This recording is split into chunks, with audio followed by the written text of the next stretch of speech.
Obrigado, Aninha. Muito bom estar novamente aqui na nossa casa, no Regeneração, mesmo que virtualmente. E como a gente sempre fala, essa casa abençoada, inaugurada pelo Dr. Bezerra de Menezes, em 18 de fevereiro de 1891, e que até hoje mantém as suas portas abertas, e podemos acrescentar agora também as suas janelas virtuais para aquelas pessoas que venham ao encontro do Evangelho do nosso Mestre Jesus. Então, muito bom estar aqui. Um abraço para todos os amigos da nossa casa, do Regeneração, e um abraço grande também para todos os amigos das outras casas que estão agora nos assistindo. Estão com a gente nesse abraço fraterno, nessa nossa hora de elevação de pensamentos e de conexão com o alto.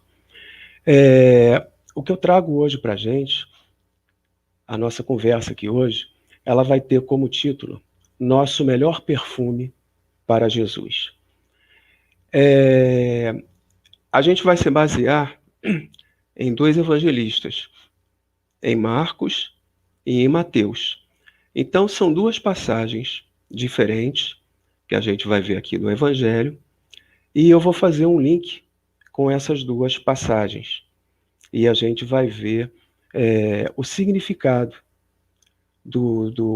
desse conteúdo, das duas passagens, unificados em uma só intenção, em uma só mensagem. Então nós vamos começar por Marcos, capítulo 14, versículos de 1 a 9. 2 dias depois da vinha, 2 dias depois vinha a Páscoa com os pães ázimos, e os príncipes dos sacerdotes e os escribas procuravam meio de se apoderarem de Jesus, a traição e de o matarem.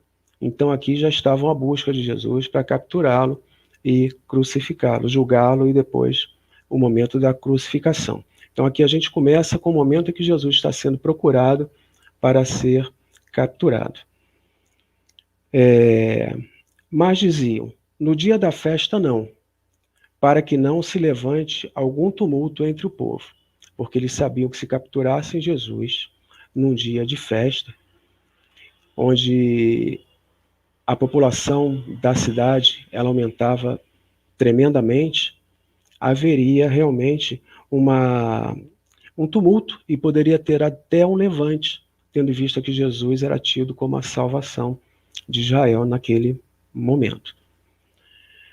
Estando Jesus em Betânia, sentado à mesa na casa de Simão, o leproso, aí veio uma mulher com um vaso de alabastro cheio de precioso perfume de nardo.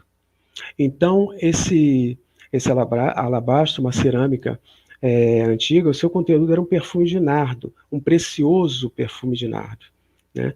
E quebrando o vaso, lhe derramou o perfume sobre a cabeça. Alguns dos presentes, indignados com isso, diziam entre si, para que desperdiçar assim este perfume? Era um perfume caro, era um perfume muito valioso. Bem podia ele ser vendido por mais de 300 denários, os quais seriam dados aos pobres. Para a gente ter uma ideia, na época, por um dia de trabalho, se pagava 1 denário. Então, esse perfume, ele valia 300 denários. Então, esse perfume tinha um valor de quase 1 ano de trabalho. E murmuravam contra a mulher. Jesus então lhes disse, deixa, por que a molestais? Com o que ela faz, praticou uma boa obra. Com o que ela fez, praticou uma boa obra. Porquanto, pobres tê-los-ei sempre convosco, e quando quiserdes, podereis fazer-lhes bem, mas a mim nem sempre me tereis. O que ele diz aqui também, a gente não deve interpretar ao pé da letra. Ele não fala apenas dos pobres com poucas condições materiais, né? Ele fala dos pobres também que têm poucas condições de elevação espiritual, e que também têm muito pouco de aquisição intelectual. Então, quando ele se refere a pobres, ele não fala só da condição material. Ele fala também da condição espiritual e da condição intelectual. Por isso que ele diz que pobres sempre tê-los-eis, porque sempre haverão, mesmo que nosso mundo comece a evoluir e a gente comece a acabar até, isso é lógico, levando muito tempo, com a pobreza material, sempre haverá uma diferença, sempre haverão pessoas situadas nesse planeta terrestre, em qualquer momento, em condições de elevação espiritual diferentes. Então, alguns espíritos mais evoluídos, alguns espíritos menos evoluídos, habitando a mesma época o nosso planeta, em qualquer tempo. Então, quando a gente começa a não ter mais que falar, ou quando a gente começar a não ter mais que falar dessa pobreza material, ou dessa diferença material, a gente também vai ter essa diferença de condição de elevação espiritual e de condição intelectual. Então é isso que Jesus se refere. A gente não deve pegar ao pé da letra, que é para não ter nenhum tipo de distorção, né, no sentido do que ele quer realmente falar. Ela fez o que lhe era possível, embalsamou-me antecipadamente o corpo para a sepultura. Então, voltando a dizer, Jesus estava aqui já sabendo que estava caminhando para a sua crucificação, para a sua captura e a sua crucificação. Então, ele viu ali naquele ato, e ele classificou aquele ato como uma exaltação a ele, né, como uma homenagem a ele, e que, tendo em vista que ele já estava a caminho da sepultura e que ela estava antecipando esse embalsamento dele. Em verdade vos digo que, por onde quer que o mundo todo se pregue esse evangelho, narrado também será em sua memória o que ela fez. Então ele diz o seguinte, essa atitude dessa mulher, ela ficará para sempre gravada em todos os evangelhos, onde quer que eles sejam citados. Então, quando a gente vê aqui essa passagem, onde essa mulher, ela quebra o vidro com esse perfume caríssimo e derrama sobre a cabeça de Jesus, ela mostra um desapego às coisas materiais, tendo em vista o preço desse perfume, o altíssimo valor desse perfume. Um perfume que valia quase um ano de trabalho, quase um ano de pagamento de um trabalhador, tendo em vista que ele custava mais de 300 nardos. Ela não pensou na hora nesse valor material. Ela pensou no valor simbólico daquela atitude, de que aquele perfume caro derramado sobre a cabeça de Jesus estava sendo uma exaltação, uma homenagem ao Mestre. Então ela não pensou em mais nada. E os apóstolos e os presentes ali, ainda apegados a essa visão material, eles reclamam que ela desperdiçou. Ela desperdiçou esses 300 nardos que poderiam ser divididos pelos pobres. É onde Jesus fala que pobres sempre haverão. Então, o valor material, para esse valor simbólico e espiritual até dessa atitude dessa mulher, não tem comparação. Pelos séculos, os nardos, eles se acabariam, eles se perderiam. E essa atitude dessa mulher, ela está sendo citada aqui hoje, né, em 2021, no século 21, exatamente como aconteceu. E essa mensagem é que o que é material, ele fica com o tempo, ele se perde com o tempo. E o que é espiritual, ele passa através dos tempos. Essa é uma primeira passagem. Vamos aqui para a segunda passagem.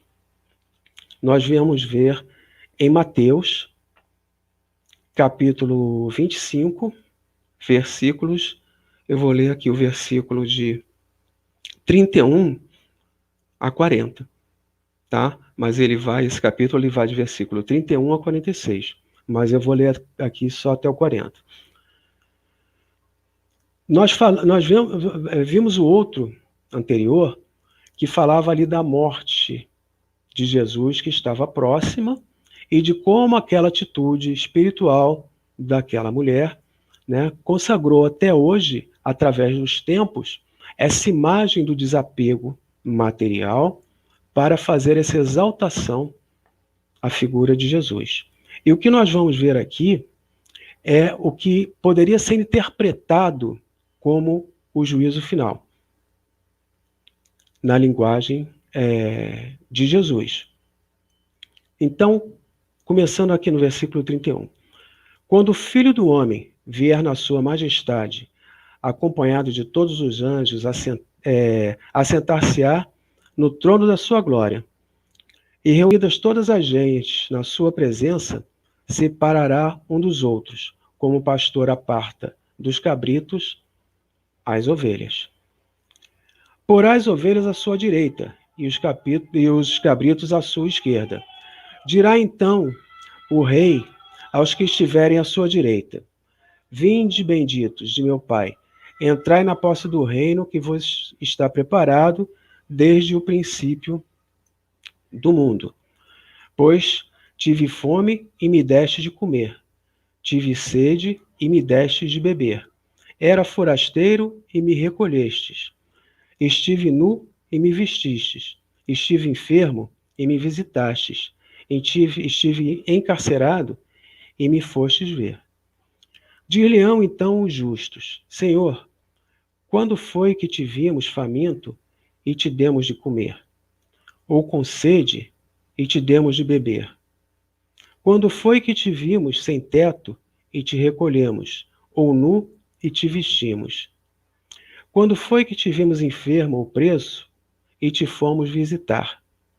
O rei responderá: Em verdade vos digo que, todas as vezes que fizestes a um destes meus irmãos mais pequenos, a mim fizestes.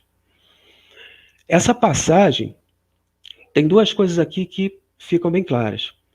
Primeiro, Jesus se assume como o Filho do homem, o Filho de Deus, o Filho da perfeição. Ele não se assume como a perfeição, ele não se assume como Deus. Ele diz aqui ter um pai, ele diz aqui que é o Filho do homem. Então ele é a representação de Deus entre nós. Ele veio aqui em uma missão de Deus entre nós. E qual foi essa missão de Deus que ele veio cumprir entre nós? Ele fala aqui em seguida. Resumindo a história, separar os bons dos maus. Separar os bons dos maus, porque anteriormente, nos versículos anteriores de Marcos, a gente viu que ele já tinha dado ali todas as lições. A sua missão já estava terminando, né, ao passo que ele já estava prestes a ser capturado para ser crucificado. Então ali ele já estava no final da sua missão terrena, dos seus ensinamentos, e de posse desses ensinamentos já podíamos distinguir o que seria o bem e o que seria o mal. Já sabíamos que poderíamos seguir uma ou outra opção, ou a opção do bem ou a opção do mal. Nos primeiros versículos ali que a gente leu de Marcos, ele já disse para a gente, já deixou clara, na imagem de quebrar o frasco com aquele perfume caríssimo e derramar sobre ele, a diferença do valor do que era material para o valor do que era espiritual. Então, ele já tinha passado para a gente todas essas lições. E nesses versículos que nós lemos aqui de Mateus, ele já diz para a gente o seguinte: olha, eu venho no dia da glória, ou poderia ser uma outra interpretação no dia do juízo, para separar os maus e os bons. Interpretando ao pé da letra, a gente também fica meio perdido. Porque se a gente pegar na nossa doutrina, o processo evolutivo dentro da nossa doutrina, saindo de espíritos impuros até espíritos puros e arcanjos, essa jornada, a gente vai ver que tem um tempo nessa jornada. E que tempo é esse? É o tempo que cada um precisa para sua evolução, para fazer a sua evolução, para se tornar melhor. Então, essa nossa jornada é para nos levar à condição mesmo de pessoas melhores, de espíritos melhores, para, a partir daí, seguirmos a nossa jornada de retorno à casa do Pai. Então, essa imagem do juízo final era porque realmente, na época, os homens tremiam diante do julgamento.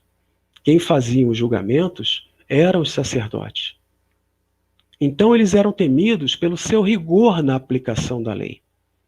E essa mensagem de Jesus, ela teria que ser ali também impactante, para que as pessoas atentassem para a gravidade de não seguir o seu evangelho, de não seguir as orientações que ele nos deixou aqui. Mas nós sabemos que isso não se faz em um dia. Então, nós que lemos essa passagem do evangelho e somos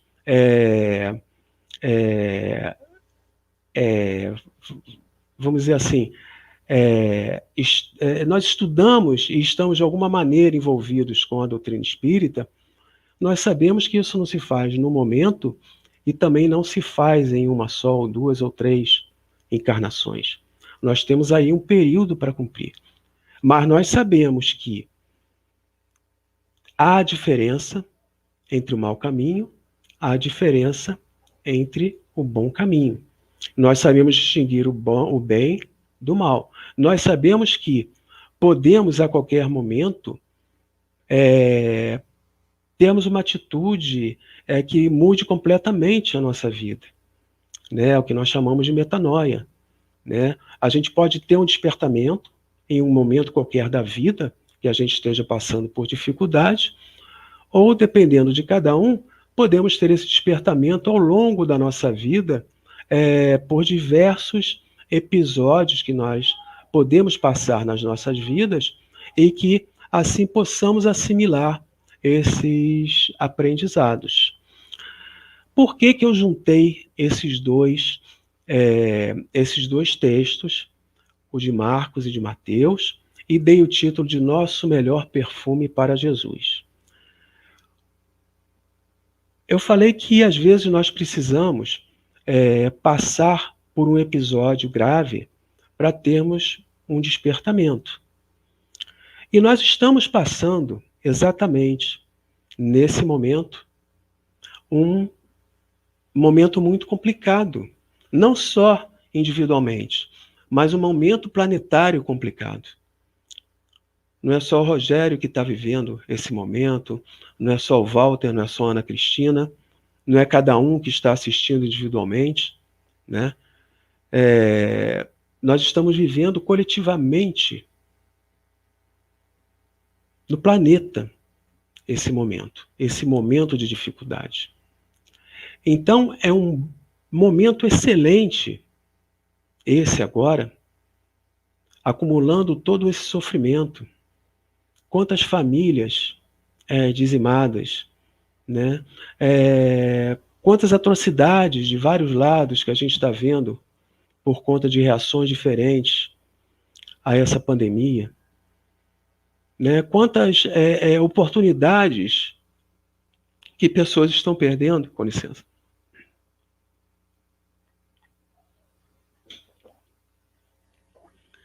De ajudar, e ao contrário, como elas estão se complicando.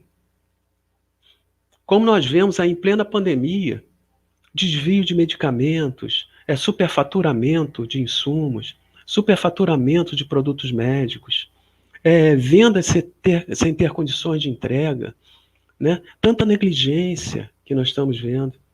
com o ser humano. E estamos aí com uma boa oportunidade para pararmos e pensarmos no que esperamos depois dessa pandemia.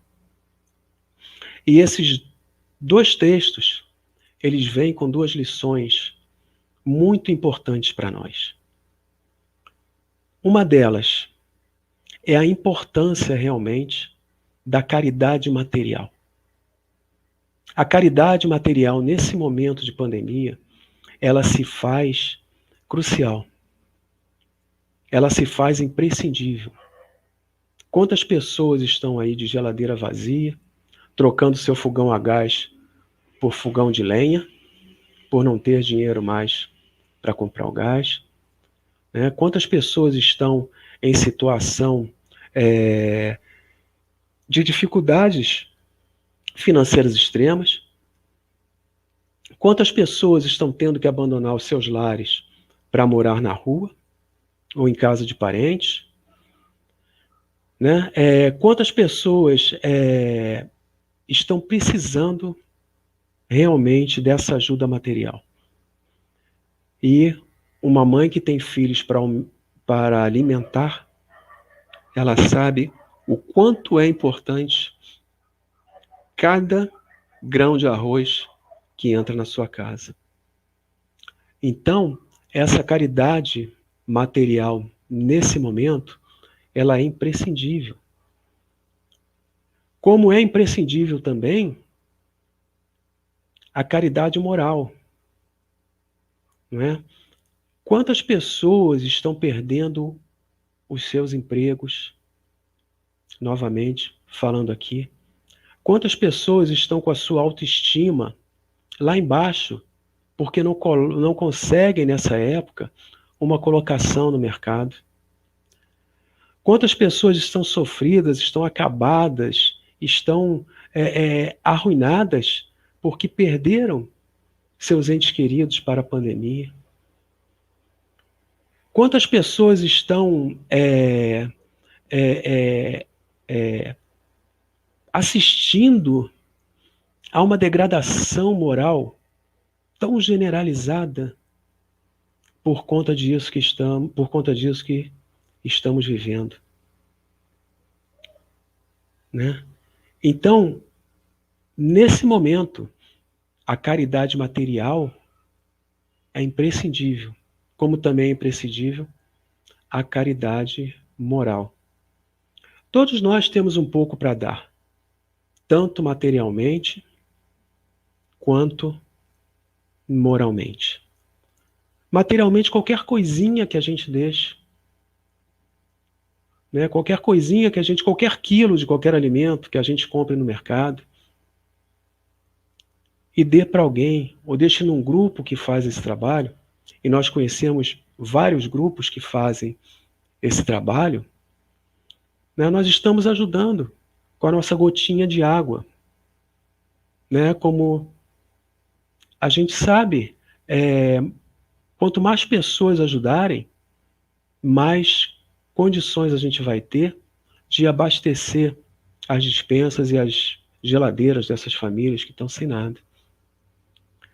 E depois de dar o que a gente tem de material, né, vamos dar também o que a gente tem de espiritual, para apoio moral a essas pessoas. Nós estamos agora numa época que não podemos estar juntos na nossa casa, no nosso Regeneração.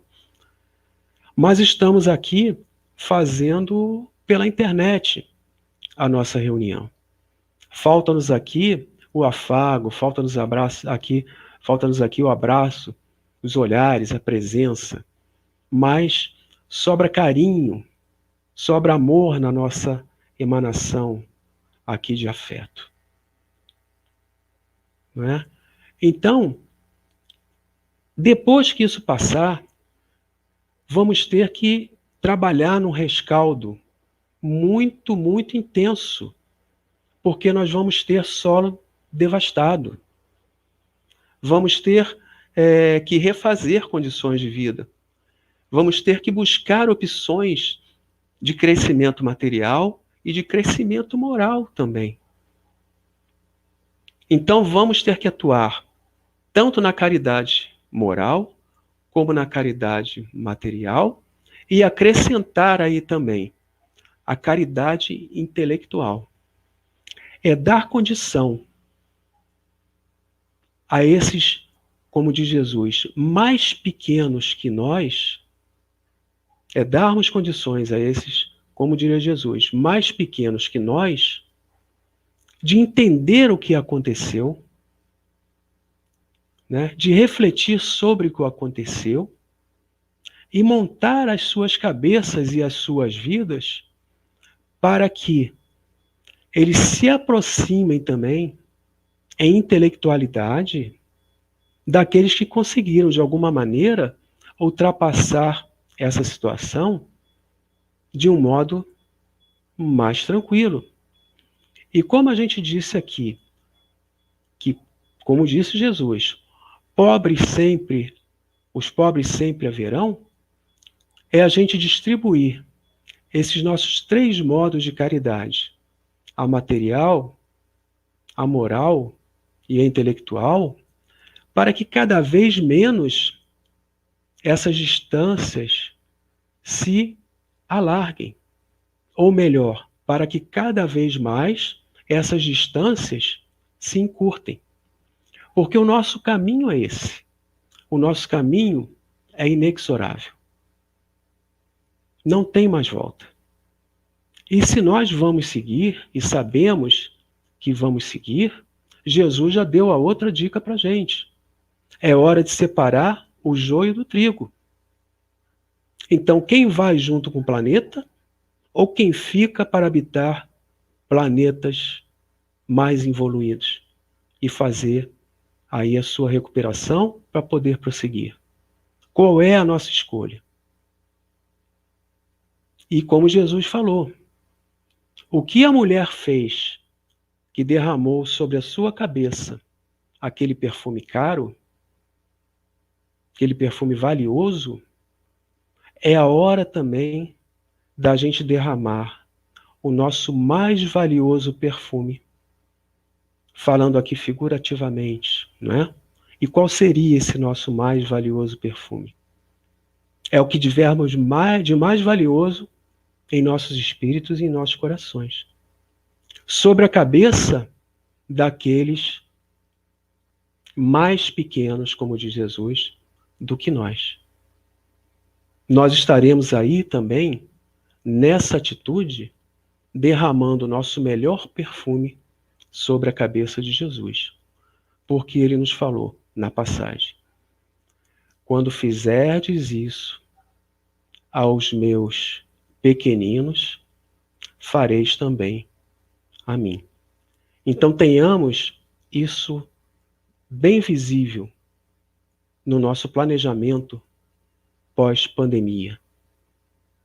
Guardaremos o nosso melhor perfume para transformá-lo em valor de materiais, ou derramaremos esse nosso melhor perfume sobre a cabeça daqueles mais pequenos do que nós, derramando sobre eles todo o nosso conteúdo de valor espiritual, e assim derramar também esse perfume sobre a cabeça de Jesus.